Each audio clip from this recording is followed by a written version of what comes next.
Doctor Mohammad Yunus স্বীকৃত জুলাই আন্দোলনের mastermind এবং অন্তর্বর্তী সরকারের অন্যতম উপদেষ্টা মাহফুজ আলমের ১৯ মে দেয়া এক ফেসবুক পোস্টে দেশজুড়ে তোলপাড় সৃষ্টি হয়।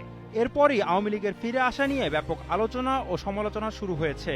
ফেসবুক পোস্টে নিজেদের প্রতিক্রিয়া জানিয়েছেন সাংবাদিক আনিস আলমগীর ও অন্তর্বর্তী সরকারের আইন উপদেষ্টা আসিফ নজরুল।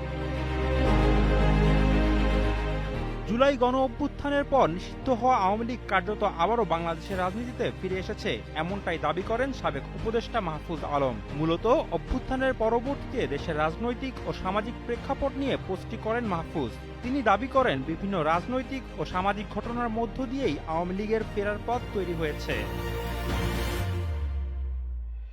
মাহফুজ আলমের ভাষ্য অনুযায়ী ২৪-এর রাজনীতিকে ৭১-এর বিপরীতে দাঁড় করানো, উগ্রবাদীদের উত্থান, মব কালচার, ভিন্ন